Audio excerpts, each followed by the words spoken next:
بسم اللہ الرحمن الرحیم۔ معزز سامعین و ناظرین، آج کی جو ہماری ویڈیو ہے وہ ہے مطالعہ کے شائقین حضرات کے لیے۔ جو حضرات فتاوی رضویہ کا مطالعہ کرنے کا شوق رکھتے ہیں اور کرتے بھی ہیں، انہیں شوق تو ہوتا ہے کہ ہم انشاءاللہ عزوجل اس کی 33 جلدیں مکمل پڑھیں گے، لیکن چونکہ وہ ایک ترتیب کے ساتھ فتاوی رضویہ کو پڑھتے نہیں ہیں، جس بنا پر وہ اکتاہٹ کا شکار ہو جاتے ہیں، اور ظاہر بات ہے کہ فتاوی رضویہ کے اندر الفاظ بھی مشکل ہیں اور وقت بھی کافی لگتا ہے۔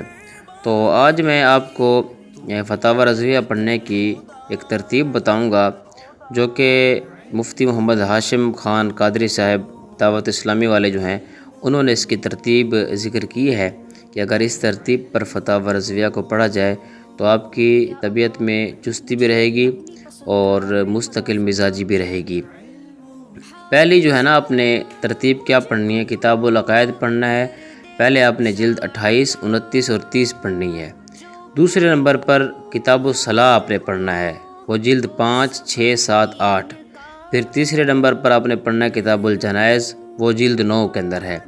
پھر اسی طرح آپ نے کتاب الصوم والحج پڑھنی ہے، جلد 10۔ اس کے بعد 5ویں نمبر پر آپ نے جلد 21، 22، 23 اور 24 میں سے حضر و اباحت کا بیان پڑھنا ہے۔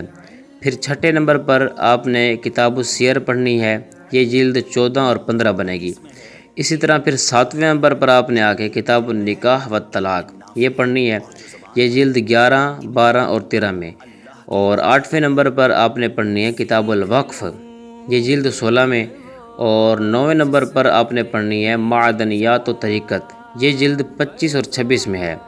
اسی طرح 10ویں نمبر پر آپ نے پڑھنی ہے کتاب البیوع، الاجارہ وغیرہ۔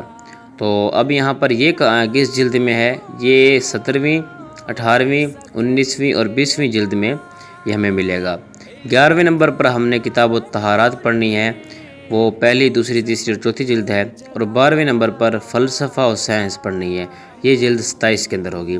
تو یہاں پر 12ویں کی نسبت سے ہم نے 12 ترتیبیں بتائی ہیں، تو 11ویں نمبر پر جا کے پہلی، دوسری، تیسری اور چوتھی جلد پڑھنی ہے، جبکہ پہلے نمبر پر 28ویں، 29ویں، 30ویں جلد پڑھنی ہے۔